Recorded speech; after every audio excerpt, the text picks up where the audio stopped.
Să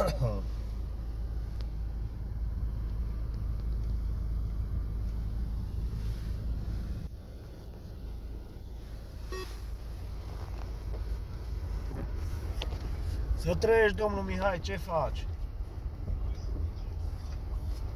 Acasă ești? Am înțeles.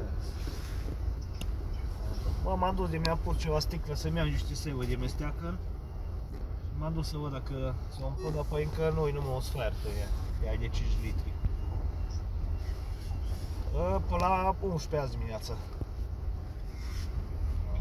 Am crezut că cură mai bine, dar văd că nu.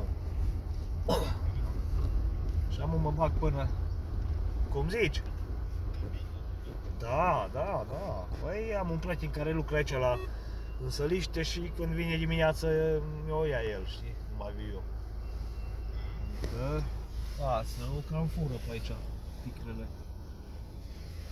Da, așa ți le iau una, două. Și acum mă duc până aici la Ciurila, la